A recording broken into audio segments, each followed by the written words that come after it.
Hello, welcome once again in Shastri tutorials. तो बेटा आज की वीडियो बनाने का खास मकसद यही है कि आपका जो कल पेपर है अकाउंटेंसी क्लास 12 सीबीएसई का, उसमें एक इम्पॉर्टेंट मैसेज आपको डिलीवर करना था। एक्चुअली ये जो नोटिफिकेशन था, दैट मीन द नोटिस था जो सीबीएसई की तरफ से, इसके ऊपर ऑलरेडी मैं 1 साल पहले वीडियो बना चुका हूँ। अब आप कह रहे हैं सर नोटिस तो भी आया, आपने वीडियो कैसे बना ली बेटा पहले? तो कोई दिक्कत नहीं, आप मेरे चैनल पर जाइएगा सीधा, ठीक है, और वहाँ लिखिएगा provision for printed answer book by Shastri tutorial. क्या लिखेंगे आप? Provision for printed answer book by Shastri tutorials. तो उसमें आपको मिल जाएगा। क्लियर है? तो 1 साल पहले मैं इस पर वीडियो बना चुका था, पर कोरोना की वजह से ये सीबीएसई इम्प्लीमेंट नहीं कर पाई थी। तो चलिए, अब कल के पेपर में आपके लिए बेटा, आपके लिए क्या, टीचर्स के लिए और स्टूडेंट दोनों के लिए ये कॉन्सेप्ट एकदम नया है। ठीक है, जैसे आप स्क्रीन पे देख रहे होंगे कि भाई प्रिंटेड शीट है आपके पास। इस बार जो होगी आपकी 32 पेजेस की प्रिंटेड शीट आएगी। कितनी आएगी? 32 पेजेस की प्रिंटेड शीट आएगी। ठीक है, तो उसमें होना क्या बेटा आपका, उसमें आपका जो है 32 तो प्रिंटेड शीट है टोटल। क्लियर है सर? अच्छा जी, तो उसमें आपका जो बाइफरफिकेट किया हुआ है, 16 शीट्स तो रूल्ड हैं। 16 शीट क्या है? रूल्ड, जो आपको यहाँ पर दिख रहा होगा रूल्ड। क्लियर है? अच्छा जी, और जो 8 होंगी शीट्स, 8 शीट्स में होंगे आपके जर्नल, मतलब 1 to 16 पेज आपकी लाइनिंग वाली होंगी। 17 से लेकर 24 में आपके जर्नल्स बने होंगे, और बाकी के जो 8 पेजेस हैं बेटा, इस पे लेजर्स बन रखे हैं। क्लियर है? तो 16 8 8 कितने हो गए आपके? पूरे 32 पेज हो गए। आई होप आपको ये बात पूरी समझ में आ रही होगी। ठीक है, अब इन 32 पेजों में आपने किस तरह से क्वेश्चन को अटेम्प्ट करना है, ये बड़ी महाभारत है।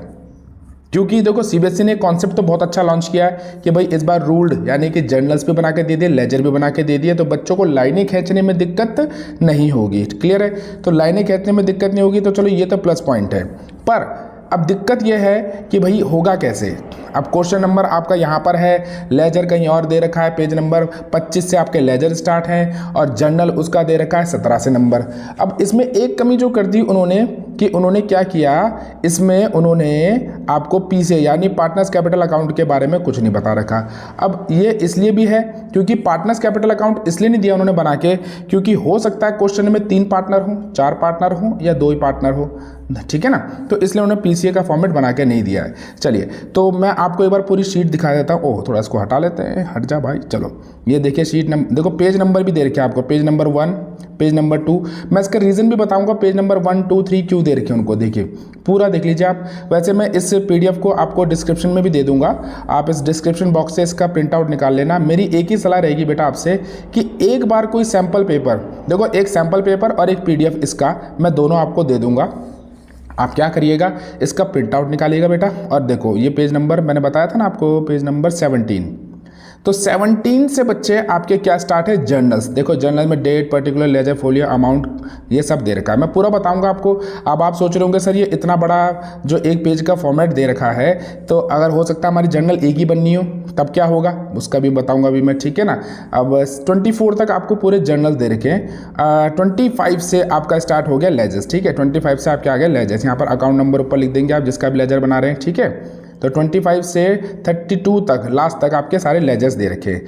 चलिए, अब मैं स्क्रीन से निकलता हूं, अब आपको बोर्ड पे इसका लाइव वो दिखाता हूं, कैसे कैसे इसको करना है, कैसे कैसे इसको फिलअप करना है। ठीक है, मैं दोबारा बता दूं बेटा, मैं डिस्क्रिप्शन बॉक्स में एक सीबीएसई का लेटेस्ट सैम्पल पेपर डाल देता हूं विद सॉल्यूशन। क्लियर है? और एक मैं इस जो पीडीएफ है इसका 32 पेजेस का, वो भी डाल दूंगा। तो बच्चे मेरी एक हम्बल रिक्वेस्ट है आपसे, आप क्या करिएगा, आप इसका प्रिंट आउट निकाल ले। ठीक है, और इसकी प्रैक्टिस कर ले। सीबीएसई का कॉन्सेप्ट बहुत अच्छा है। मैं कहता हूं जब 1 साल पहले उन्होंने सोच लिया था कि इसके ऊपर हम ऐसा पेपर देंगे, इस बार सीबीएसई ऐसा पेपर देगा अकाउंटेंसी का, तो उनको ये स्कूल को इंडिकेशंस देने चाहिए थे कि भाई टीचर्स उनको प्रैक्टिस कराए बच्चों को इस तरह के पेपर में। अब देखिए क्योस क्या आएगा, इसका दिक्कत क्या आएगी, मैं भी आपको बताता हूँ। ठीक है, चलिए मैं अब आपको सीधा बोर्ड की तरफ ले चलता हूँ। तो चलिए, तो जैसे कि मैंने आपको बताया था बेटा कि हमारा जो है टोटल शीट्स होंगी वो कितने पेजेस की होगी? 32 पेजेस की, यानी कि 1 से लेकर 32 पेजेस उसमें प्रिंटेड कर रखे होंगे, लिखा होगा ऊपर। ठीक है, हमारा जो है वो जो है 16 तो होंगे, यानी 1 से लेकर 16 पेजेस तक कैसा होगा? रूल्ड होगा। रूल्ड मतलब ये सपोज करिए पेज है, ठीक है। तो इसमें ऐसे ऐसे ऐसे लाइन आ रखी है, क्लियर है, तो रूल बोलते हैं इसको, क्लियर। लाइनिंग वाला पेज होगा, यहाँ पर पेज नंबर 1 2 3 4 5 6 पूरा 16 तक ऐसा लिखा होगा। अगला जो 8 होंगे, अगले जो 8 यानी कि 17 से लेकर कितना 24 तक, 17 से लेकर 24 तक में क्या होंगे बेटा, जर्नल्स, क्लियर है। नेक्स्ट 8 जो होंगे यानी 25 से लेकर 32 तक, 25 से 32 पेजेस तक आपके क्या होंगे, लेजर्स होंगे, क्लियर है। तो चलिए, तो ये आपका पूरा डिटेल है ऐसे ऐसे। अब मैं इसको हटा देता हूँ, फिर मैं बताता हूँ आपको कैसे कैसे क्या क्या करना पड़ेगा, ठीक है। चलिए, तो अब देखिए सवाल ये उठता है, देखो क्वेश्चन तो आपके कितने आने, 1 to 12 आपके क्वेश्चंस आने हैं। अब सपोज करिए आपका कोई क्वेश्चन है, क्वेश्चन नंबर सपोज करिए 4 है, कोई से मान के चलिए 4 क्वेश्चन नंबर है। अच्छा एक चीज और बताऊंगा मैं इसको शुरू करने से पहले, जब भी आप इसको क्वेश्चन सॉल्व करें यानी अकाउंटेंसी का पेपर सॉल्व करेंगे तो बेटा सीक्वेंस से करना है, क्या करना, सीक्वेंस जरूर रखना, यानी कि answer number 1, answer number 2, answer number 3 ऐसे सीक्वेंस ही करना है। अब सपोज करो हमने ऐसे कर लिया, आंसर नंबर 4 जो है इसमें जर्नल बनना है, आंसर नंबर 4 जो है वो जर्नल बनना है। और आप अभी कौन से पेज में हो, करंट आप पेज नंबर 3 में हो, पेज नंबर 3 में, क्योंकि 1 2 3 चलो 1 2 सपोज करो आप पेज नंबर 2 पे ही हो, ठीक है, आप हैं पेज नंबर 2 पे और क्वेश्चन नंबर है 4, क्लियर है। तो आपने यहाँ पर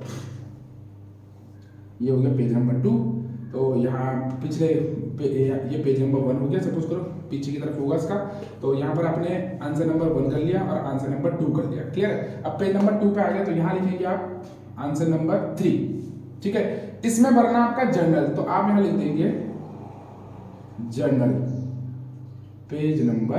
अब पेज जर्नल मेरे कहाँ से स्टार्ट हुए हैं बताइए फटाफट, हाँ बिल्कुल 8 नंबर पेज से हुआ, तो मैं लिख दूंगा पेज नंबर 8, यानी कि जब टीचर होगा, जब वो पेज नंबर 2 देखेगा तो पेज नंबर 2 में आंसर नंबर 3 में आपने लिखा हुआ है जो जर्नल है वो मैंने कहाँ बना रखा है, पेज नंबर 8 में। चलो जी, अब पेज नंबर 8 बता देता हूं मैं, सपोज करो पेज नंबर 8 है आपका ये, क्लियर है बेटा, यहाँ पर जर्नल का फॉर्मेट बना हुआ है, क्लियर है, ये आपका ऐसे पूरा जर्नल का फॉर्मेट बना हुआ है। ध्यान से समझेगा जो मैं चीज आपको समझाने जा रहा हूँ बेटा, ये पर्टिकुलर, ये एलएफ, ये डेबिट अमाउंट, क्रेडिट अमाउंट। अब सपोज करो ये क्वेश्चन नंबर 8 कर रहे हैं आप, यहाँ पर आंसर नंबर 8 कर रहे हैं, पर आंसर नंबर 8 आपका यही फिनिश हो गया, ये आपका यहाँ पर फिनिश हो गया आंसर नंबर 8, ठीक है। थोड़ी सी लाइन गड़बड़ हो गई, ये तो सही आएगी, यहाँ नहीं आएगा, तो ये आपका आंसर नंबर 8 यहाँ फिनिश हो गया। अब आप कहोगे सर पेज में तो पूरा बना रखा है लेजर, सॉरी जर्नल, वो क्यों, मैं बताता हूँ। अब अगला करेंगे आप आंसर नंबर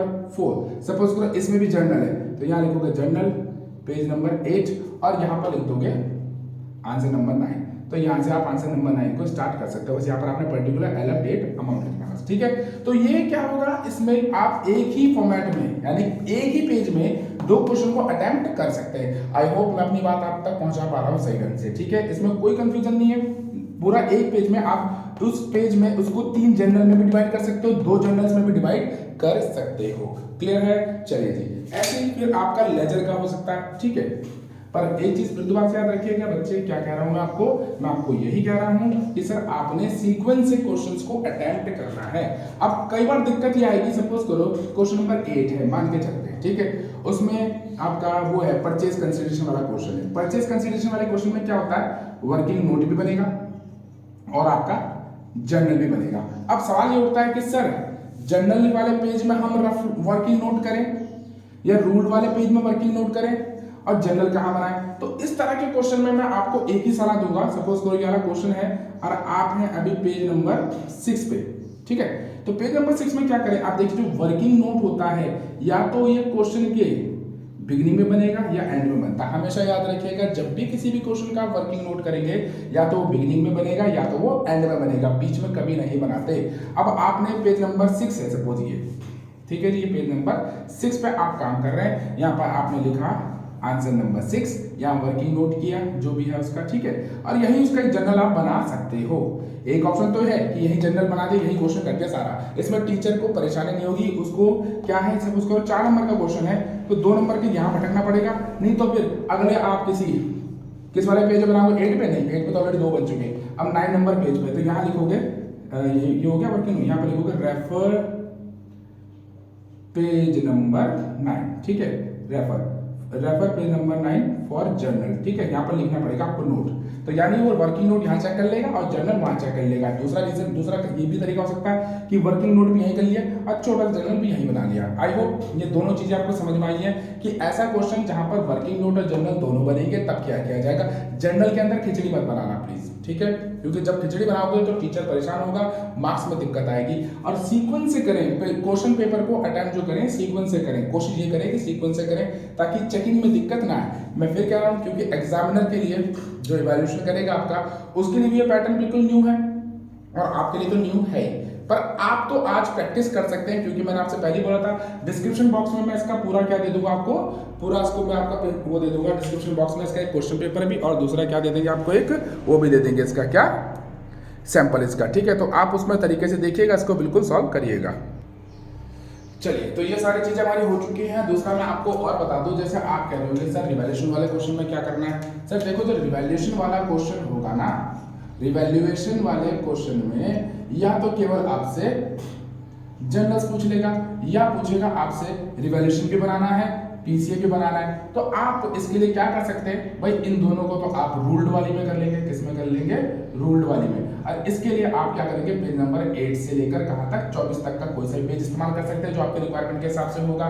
पर यहाँ पर बेटा जब आप आंसर लिखोगे ना, आंसर नंबर 8 बार 8 ही आ रहा था दिमाग में, सपोज करो आंसर नंबर 10 है तो उसमें आप लिखेंगे refer page number 20 for journal. मैं फिर बता रहा हूं, या तो जर्नल को आप अलग से बनाएं या तो आप उसी के साथ बना सकते हो। अच्छा, ये तो उनके लिए बेटा जिनको पेपर पूरा अच्छे से आता है। अब कई बच्चे कह रहे होंगे सर 0-1 से लेकर जो 16 तक आपका रूल्ड है, हमारा तो पेपर इसी के अंदर निपट जाएगा। पहली बात तो बेटा पेपर इसके अंदर निपटता ही नहीं है क्योंकि 32 पेज की शीट है, तो 32 पेज में कम से कम आपका लगता ही है, ठीक है ना, 30 या 28 पेज लगते ही लगते हैं। पर जो कोई बच्चे हैं, मैं उनके लिए कह रहा हूँ जिन्होंने लास्ट मोमेंट में पढ़ाई शुरू की है, तो उनके लिए ऐसी कोई दिक्कत नहीं कि उनको जनरल में लेजर में भागने की जरूरत है। अगर उनका सब कुछ इकट्ठा एक ही बार बनता है, सीक्वेंस से 16 पन्नों में बनता है तो बना ले, कोई दिक्कत नहीं है। अगर वैसे भी होता है तो वो भी कर सकते हैं, दोनों चीज में मार्क्स नहीं कटेंगे। मैं फिर बता दूं आपको, अगर आपने जनरल का जो फॉर्मेट है उसका यूज नहीं किया तो मार्क्स नहीं कटेंगे। पर अगर आप जनरल का फॉर्मेट यूज करते तो बेटा ये रेफर लिखना बहुत जरूरी है। अब देखो टीचर को सपने तो नहीं आ रहे, क्वेश्चन नंबर आपका 7 है और आपने यहाँ पर तो लिख दिया क्वेश्चन नंबर 7 और इसका जो आंसर दे रखा है वो पेज नंबर आपने किस में दे दिया, 20 में दे दिया। तो टीचर तो केवल यहाँ देखेगा कुछ नहीं है तो वो यहाँ पर आपको 0 मार्क कर देगा, ठीक है ना, वो 20 में जाने की जहमत नहीं उठाएगा, ठीक है। तो आपने ये जरूर मेंशन करना है, आंसर नंबर 7 है तो किस पेज पे इसका आंसर है वो जरूर लिखना है। कैश फ्लो स्टेटमेंट का फॉर्मेट आपको खुद बनाना पड़ेगा, रिवैल्यूएशन का फॉर्मेट भी आपको खुद बनाना पड़ेगा, तो इनकी प्रैक्टिस अच्छे से करिए। पीसीए जो वो भी आपको खुद ही बनाना पड़ेगा। तो आई होप आपको मेरी बात पूरी अच्छे से समझ में आ रही होगी, और जिसको समझ में नहीं आई है तो बेटा वीडियो को दोबारा से रिवाइंड करें, एक बार दोबारा ध्यान से देखिए। तो उम्मीद यही करूंगा कि पेपर आपका बहुत अच्छा जाए। पेपर अच्छा जाने के लिए कम से कम एटलीस्ट एक बार प्रैक्टिस कर ले, क्योंकि ज्यादा ओवर कॉन्फिडेंस में पेपर बिगड़ता है बेटा। तो क्योस ना हो, कल परेशानी ना हो, झंझट ना हो, तो बेस्ट तरीका है थोड़ा सा पैसा खर्च करें, 20-25 रुपए में या 30 रुपए में आपकी फोटो स्टेट हो जाएगी। तो एक बार एक सैंपल पेपर की एटलीस्ट प्रैक्टिस कर लें, वैसे 2-3 सैंपल पेपर की प्रैक्टिस करनी चाहिए आपको। Till then take care, good bye.